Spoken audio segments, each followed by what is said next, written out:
KBS TV.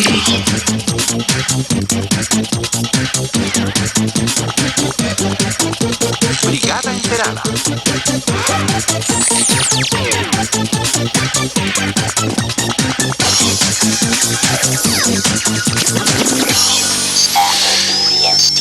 We want to educate the world, and we're crazy enough to try. Hola a todos y bienvenidos a la Brigada Enterada. Soy Cristiana Knight. El tema de hoy, manojo de nervios, el sistema nervioso. Decidiremos cómo nuestro cerebro y médula espinal envían información al resto de nuestro cuerpo. Pondremos a trabajar esa materia gris. ¿Y qué otra cosa esperaban de la Brigada Enterada? Y así abordaremos el tema de hoy. Haremos una introducción del sistema nervioso y estudiaremos el tejido nervioso. De allí pasaremos rápidamente al sistema nervioso central para estudiar la estructura del cerebro y la médula espinal. Y conoceremos el sistema nervioso periférico, que se divide en dos áreas principales. Hoy tenemos mucho que aprender, así que empecemos. El cerebro. El sistema nervioso es el centro de comunicación del cuerpo. Este instrumento de precisión controla todo en tres pasos principales. Primero, el cuerpo recibe estímulos del mundo exterior e interior a través de millones de diminutos receptores. Segundo, el cuerpo procesa toda esa información y decide qué hacer. Tercero, tu cuerpo responde de alguna manera. Imaginemos que vamos por la calle pensando en nuestros asuntos, cuando de pronto aparece un chiflado y comienza a bailar. ¡Obsérvame! ¡Estoy loco! Bien, como no estamos locos, nos unimos, todo gracias a nuestro sistema nervioso. ¿Cómo sucedió esto? Bien, el cuerpo recibió estímulos externos y los envió rápidamente al centro de control. Este decidió cuál era la mejor decisión y envió un mensaje a los músculos que empezaron a trabajar. Dividiremos el sistema nervioso en dos grandes grupos: el sistema nervioso central y el sistema nervioso periférico. El sistema nervioso central, o SNC, incluye el cerebro o encéfalo y la médula espinal. El sistema nervioso periférico, o SNP, incluye todo lo demás, o sea, todos los nervios, ojos, oídos y lengua. Es prácticamente el enlace entre nuestro cuerpo y el mundo exterior. Pero para entender el complejo esquema del sistema nervioso, primero tenemos que entender esas diminutas partes. ¿Y cuáles son esas partes? El tejido nervioso. Este tejido está formado por dos tipos de células: las neuronas y las células de neuroglia. Las neuronas son células grandes y complejas compuestas por un cuerpo celular con prolongaciones o extremidades largas. El cuerpo celular es una especie de base o un sostén de todas las extensiones. Cada neurona posee dos tipos distintos de extensiones celulares que nacen en el cuerpo celular: el axón y las dendritas. El axón es una extensión única que puede variar en longitud y que conduce los impulsos desde el cuerpo celular de una neurona a otras células. Las dendritas son extensiones ramales cortas y gruesas del cuerpo celular que reciben y conducen señales hacia el cuerpo celular. En conclusión, los axones conducen impulsos desde el cuerpo celular, mientras que las dendritas transmiten los impulsos hacia este. Además, recuerden que la mayoría de las neuronas adultas no experimentan mitosis, es decir, que no pueden reproducirse. Eso significa que no son reemplazadas si se destruyen. Tengamos cuidado, las lesiones cerebrales son irreversibles. Pero las células de neuroglía son totalmente distintas. Se diferencian de las neuronas primero que todo porque las células de neuroglía no son excitables, es decir, que no conducen impulsos. Segundo, porque son mucho más numerosas en el cuerpo que las neuronas. Nuestro cuerpo posee 9 veces más células de neuroglía que neuronas. Sí, estas pequeñas forman el tejido nervioso. Son muy importantes. Son el sostén de las neuronas. Si las neuronas son golfistas, estas células son caddies. Bien, ahora sí estudiaremos la anatomía de las dos partes principales del sistema nervioso: el sistema nervioso central y el sistema nervioso periférico. Empezaremos con el sistema nervioso central, que está formado por el cerebro y la médula espinal. Comencemos con nuestro amigo el cerebro.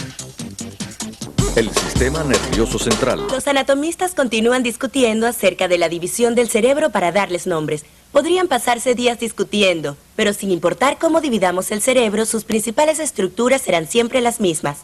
Y por pura comodidad hemos dividido el cerebro en 4 grandes regiones: el cerebro, el diencéfalo, el tronco cerebral y el cerebelo.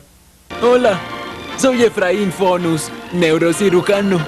El cerebro es la parte más grande de tu encéfalo y la que todos reconocemos. De hecho, se parece mucho a esta coliflor que tengo aquí en mi mano.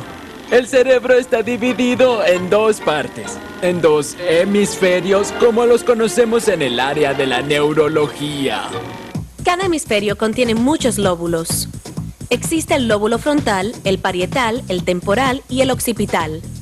Estos reciben su nombre según los huesos que los recubren, es decir, los huesos craneales. No se preocupen al oír todos estos nombres.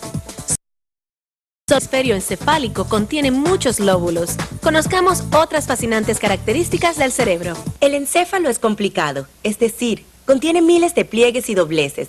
Estos pliegues están formados por crestas elevadas de tejidos llamados circunvoluciones y ranuras huecas llamadas sulcus.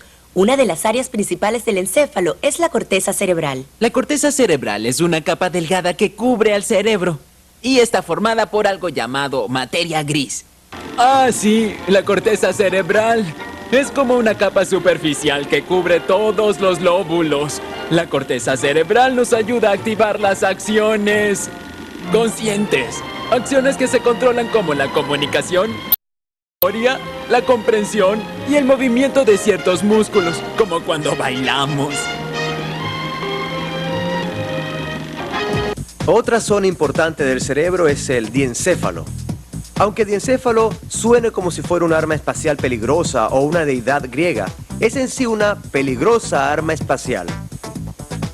En realidad, es el centro del cerebro y está rodeada por los hemisferios cerebrales. Está compuesto por 3 regiones, el tálamo, el hipotálamo y el epitálamo. Estas 3 regiones rodean el tercer ventrículo, una de las muchas cavidades llenas de fluidos dentro del cerebro, también conocida como un arma espacial peligrosa. El diencéfalo está alojado aquí, seguro y calentito entre los 2 hemisferios del cerebro. Muy bien, ahora sí. Aquí encontramos el tálamo y sus 2 amigos, el hipotálamo y el epitálamo. El tálamo es una estructura sólida con forma de huevo que ocupa casi el 80% de la masa total del diencéfalo. Es bastante grande. El tálamo funciona como una estación de transmisión sensorial para la corteza cerebral. Sin este, nuestros 5 sentidos serían inútiles. El epitálamo está detrás del tálamo y se encarga de regular el ciclo del sueño, porque contiene la glándula pineal que produce la hormona melatonina. El hipotálamo está justo debajo del tálamo. ¿Es importante el hipotálamo? ¿Por qué no lo juzgan ustedes? El hipotálamo es el responsable de controlar el sistema nervioso autónomo del que hablaremos más tarde. Eso significa que indirectamente el hipotálamo regula el ritmo cardíaco, la presión sanguínea, la respiración, la digestión, la segregación de hormonas, el apetito, la sed, las emociones y la libido o impulso sexual. Ahora hablaremos del tronco cerebral, que en este caso es el tallo de la coliflor. El tronco cerebral ayuda a controlar el ritmo cardíaco y respiratorio. Además, aloja los centros de reflejos visuales y auditivos por los que vemos y oímos. El tronco cerebral se divide en 3 regiones: el cerebro medio, el puente de Barolio y la médula oblongada. El cerebro medio es un área pequeña, localizada exactamente debajo del diencéfalo que acabamos de estudiar. La protuberancia o puente de Barolio está debajo del cerebro medio. Y finalmente, la médula oblongada es la sección del tronco cerebral que se prolonga y se une de la médula espinal en la base del cráneo. También aparece en esta canción. Médula oblongada, señor Romano. Brigada enterada. Hay otra parte importante del encéfalo. Es el cerebelo. Está localizada en la parte trasera, debajo del cerebro y detrás del diencéfalo. Justamente aquí. El trabajo del cerebelo ocurre de forma subconsciente, es decir, que ni siquiera notamos cuándo sucede. El cerebelo nos ayuda a coordinar los movimientos de los músculos esqueléticos, o sea, que controlan nuestro equilibrio. También queremos examinar la estructura que está dentro del cerebelo, llamada árbol vitae. Si hacemos un corte sagital en el cerebelo, es decir, un corte vertical que divida al cerebelo en 2 partes, verán muchas ramificaciones blancas. Estas son extensiones de los axones mielínicos en la materia blanca del cerebro. Los patrones que forman estas extensiones se llaman árbol vitae, que significa árbol de la vida, pero solo sus mejores amigos lo llaman así. Hay otra característica engañosa que debemos saber sobre el cerebelo. Aunque cerebelo signifique pequeño cerebro, este ocupa el 11% del total de la masa cerebral. Es la segunda región más grande después del cerebro mismo. Así que memoricen eso y sabrán todo lo necesario sobre el cerebro. El cerebelo, el cerebro, el diencéfalo y el tronco cerebral trabajan juntos en perfecta armonía. Soy el doctor Efraín Fonus, neurocirujano. Buen día. Protección cerebral. ¡Hey! El cerebro parece ser bastante complejo y delicado. ¿Acaso no tiene algún tipo de protección? El cerebro está protegido por 3 áreas: el cráneo, las meninges y un colchón líquido llamado fluido cefalorraquídeo. Las meninges están formadas por 3 membranas de tejidos conjuntivos. Estas membranas cubren y protegen las estructuras en el sistema nervioso central, es decir, el cerebro y la médula espinal. Estas 3 capas meníngeas, desde la más externa hasta la más interna, son la dura madre, la aracnoides y la pía madre. Al igual que el país de la libertad, el cerebro necesita protección. Y estas 3 capas meningias hacen su tarea perfectamente. Y en este instante les hago entrega de la dura madre, la aracnoides y la pía madre. La dura madre significa exactamente lo que dice: madre fuerte. Es una capa doble curtida que rodea todo el cerebro. Además, sujeta al cerebro al cráneo para limitar su movimiento. El cerebro sin la dura madre sería tan indefenso como los suizos. ¿Qué pasa contigo? Déjanos en paz. La aracnoides es la membrana intermedia. Está formada por una membrana de tejidos conjuntivos sueltos y contiene extensiones en forma de redes. De allí su nombre. Parece una telaraña y es engañosa. La pía madre es conocida como la madre suave. La pía madre es la capa más interna. Está llena de pequeños vasos sanguíneos que se adhieren a la superficie del cerebro. La pía madre es muy fina y delicada y no tiene nada que buscar en el ejército. El cefalorraquídeo también protege al cerebro y se le conoce como FCR. Es un fluido que circula dentro de los ventrículos, que son cavidades en el cerebro. También fluye entre las aracnoides y la pía madre. El FCR sirve de cojín al cerebro, le da flotabilidad, evita los traumatismos, lo alimenta y también lo purifica. Estos son los sistemas de defensas y protección del cerebro: el cráneo, las 3 capas meningias y el FCR. Los que estudien la actividad eléctrica del cerebro deben analizar un electroencefalograma o EEG. Este se utiliza para medir la actividad eléctrica de las ondas cerebrales. Se emplea para estudiar la epilepsia o los desórdenes relacionados con el sueño. También para explorar el cerebro en la comodidad de su hogar. ¿En serio? No, tal vez no. Las máquinas cuestan miles de dólares, pero podrían entrar secretamente en un hospital y usarlas. Incluso el soldado más valiente le teme a los traumatismos cerebrales. Esas graves lesiones son el resultado de una explosión cercana o cuando el cerebro choca contra el cráneo. Hay 2 formas típicas de lesiones cerebrales: las concusiones y las contusiones. Las contusiones son lesiones menores en el tejido cerebral que no implican un daño permanente, pero que pueden causar mareo. La contusión es la destrucción del tejido y puede causar una lesión neurológica permanente. Así que aprendamos esta lección y usemos nuestro casco todo el tiempo. También debemos saber que existen muchas enfermedades cerebrales degenerativas, que son trastornos a largo plazo en la estructura y función cerebral. 2 enfermedades degenerativas graves son los accidentes cerebrovasculares y la enfermedad de Alzheimer. El accidente cerebrovascular es lo mismo que el derrame cerebral o cuando una obstrucción circulatoria impide que llegue suficiente sangre al cerebro. Esto provoca una condición llamada isquemia que finalmente destruye el tejido cerebral. La enfermedad de Alzheimer causa demencia. Es el fin del proceso mental. Es una enfermedad cerebral degenerativa progresiva, es decir, que empeora con el tiempo. Desgraciadamente, los efectos de las enfermedades cerebrales son irreversibles porque las neuronas que forman el cerebro no se regeneran. Brigada Enterada. Ahora que el cerebro es nuestro mejor amigo personal, estudiemos la segunda parte del sistema nervioso central, la médula espinal. Médula espinal. La médula espinal está situada en el tronco del cuerpo humano.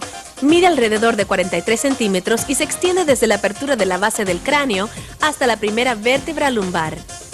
Y para los aficionados a los nombres, la apertura del cráneo se llama agujero occipital y el final de la médula espinal es el cono medular. Bien, ¿y acaso la médula espinal se mueve y ondea cuando saltamos y nos movemos en la cancha de baloncesto? No. La médula espinal está cubierta por una estructura ósea, la columna vertebral. Es como el cerebro con su protección ósea, el cráneo. Y al igual que el cerebro, la médula espinal está protegida por el fluido cefalorraquídeo y las meninges. ¿Recuerdan las meninges del cráneo? Las meninges son membranas de tejido conjuntivo. La médula espinal está protegida por las mismas 3 capas meningias del cerebro, la dura madre, la aracnoides y la pía madre. Pero no son las únicas que evitan que la médula espinal se mueva sin control de un lado a otro, no señor. Vean esto. La médula espinal prácticamente termina aquí, en la región lumbar, pero una extensión de la pía madre continúa hasta abajo y se adhiere al coxis. Esto es lo que sujeta la médula espinal al esqueleto. ¿Y qué tiene que ver la médula espinal con el sistema nervioso? Como parte del sistema nervioso central, une el cerebro con el sistema nervioso periférico. ¿Cómo? Bien, hay muchos nervios que se extienden desde la médula espinal, especialmente en esas 2 áreas que se destacan, aquí y aquí. Los nervios de las extremidades superiores se originan aquí, y los nervios de las extremidades inferiores se originan aquí. La médula espinal es como una estación transmisora de reflejos y otros impulsos. Recibe información del cuerpo y la transmite hasta el cerebro. También recibe mensajes del cerebro y los transmite al cuerpo. La propia médula espinal se ocupa de algunos de los mensajes entrantes, sin mucha intervención del cerebro. En breve hablaremos más al respecto.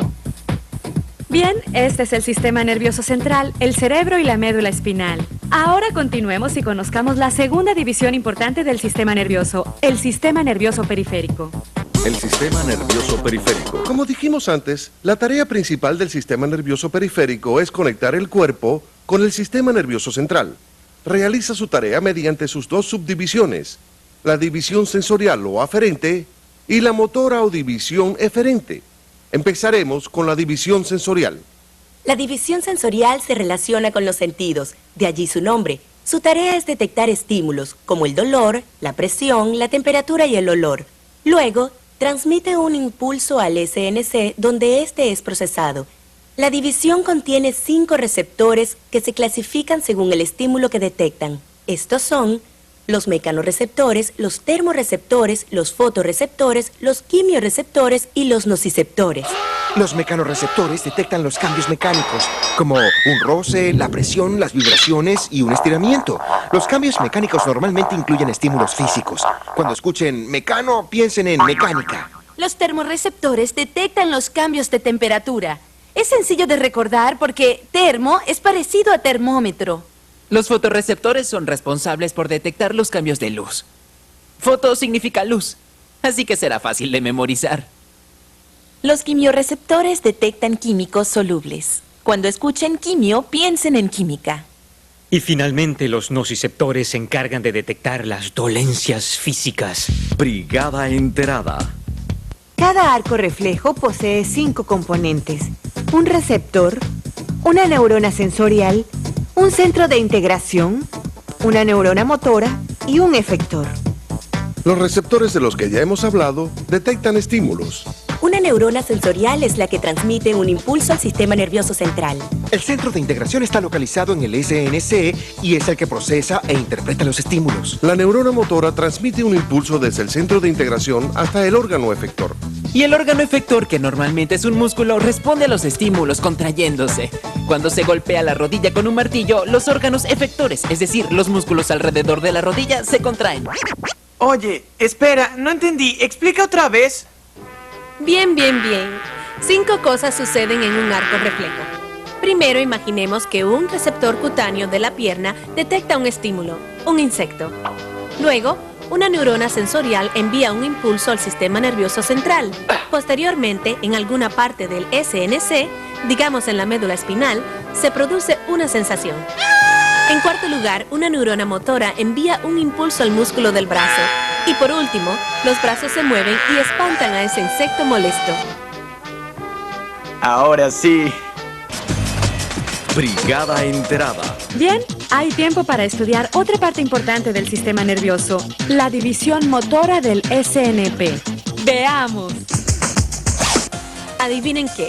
Ya sabemos algo sobre la división motora. ¿Recuerdan la neurona motora del arco reflejo? Eso es parte de la división motora. Bien, la división sensorial transmite impulsos al sistema nervioso central, pero la división motora transmite impulsos del sistema nervioso central hasta los músculos y glándulas del cuerpo. La división motora a su vez se subdivide en el sistema nervioso somático y el sistema nervioso autónomo, que a su vez tiene dos subdivisiones, pero no se preocupen por todos estos detalles. El sistema nervioso somático es responsable por el control voluntario de los músculos esqueléticos. Por eso, cada vez que acariciamos un perro o que levantamos las manos para luchar contra el mal, lo hacemos gracias al sistema nervioso somático. El sistema nervioso autónomo se encarga de las acciones involuntarias de los músculos lisos y cardíacos. El sistema nervioso autónomo controla la regulación involuntaria de los órganos, glándulas y vasos sanguíneos. El sistema nervioso autónomo posee a su vez dos subdivisiones, la división simpática y la división parasimpática. Empezaremos por la división simpática. ¡Ah! ¿Qué? Sí, la división simpática entra en acción mediante los estímulos de emoción, adversidad y amenaza. Estamos a punto de jugar un importante partido de baloncesto con algunos mutantes pollo vacas. Estamos emocionados, pero también un poco asustados. A esta respuesta se le conoce como huye o resiste. Evitas enfrentar tus temores y le huyes, o resistes y das pelea para ganar la batalla. ¡Ah, un monstruo! Veamos lo que sucede. Hay un aumento del ritmo cardíaco, la presión sanguínea y la respiración, pero curiosamente hay una inhibición del proceso digestivo, lo que permite que más sangre fluya hasta los músculos esqueléticos. Esto prepara al cuerpo para una acción veloz e inmediata. ¡Oh! ¡Oh! Esta es la división simpática del sistema nervioso autónomo. La división parasimpática funciona de forma opuesta a su compañera. Después del juego nos sentiremos descansados, relajados y calientes. Los estímulos de emoción, adversidad y amenaza ya se fueron. ¿Lo ven? Esta división estimula la actividad gastrointestinal a un alto nivel y además mantiene el ritmo cardíaco, la presión sanguínea y el ritmo respiratorio a niveles normales de reposo. Y esa sensación de calor que tal vez sientan en la piel ahora mismo se debe a que la sangre ya no está siendo dirigida a los músculos esqueléticos y puede fluir libremente a otras áreas. Esa es la diferencia entre la división nerviosa autónoma y la somática. La división autónoma controla cosas que ni uno se imagina que se controlan. Cuando digan autónoma, piensen en piloto automático. Pero hay otra diferencia clave entre la división nerviosa somática y la división nerviosa autónoma. La división somática solo usa una neurona para unir el órgano afector con el SNC, mientras que la división autónoma utiliza dos cadenas de neuronas. En el sistema nervioso somático, los cuerpos celulares de las neuronas motoras están localizados en el sistema nervioso central.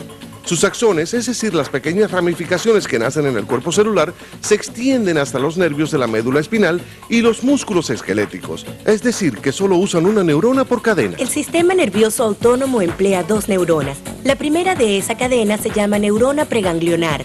El cuerpo celular de esa neurona se encuentra en el sistema nervioso central, pero la neurona preganglionar está conectada a la segunda neurona por un axón preganglionar. La segunda neurona se llama neurona postganglionar. El cuerpo celular de esta neurona está localizado en un ganglio, que es un grupo de cuerpos celulares neuronales en el sistema nervioso periférico. La neurona postganglionar está conectada a un órgano efector mediante un axón postganglionar. Esa es otra diferencia relevante entre las divisiones autónomas y somáticas de la división motora del SNP. Podemos dividir el sistema nervioso periférico en la división sensorial y división motora. Esta última, a su vez, se subdivide en las divisiones autónomas y somáticas. Pero la división autónoma también se subdivide en la división simpática y parasimpática. Repaso. Ahora repasemos todo lo que hemos aprendido. ¿Bien? Nuestro cuerpo contiene muchos tejidos nerviosos, incluyendo las neuronas y las células neuroglia. El SNC se divide en dos partes principales, el encéfalo y la médula espinal. El encéfalo se divide en 4 áreas: el cerebro, el diencéfalo, el tronco cerebral y el cerebelo. El sistema nervioso periférico tiene 2 divisiones, la sensorial y la motora. La La división sensorial detecta estímulos a través de los sentidos, luego transmite esa información al sistema nervioso central. La división motora recibe la información del sistema nervioso central y transmite impulsos a los músculos y glándulas. La división motora se subdivide en la división somática y la autónoma, que a su vez contiene las divisiones simpática y parasimpática. Bien, llegamos al final de otro episodio de Brigada Enterada. Gracias por acompañarnos en este viaje por el sistema nervioso. Soy Cristiana Knight. Nos veremos. Standard Deviants TV.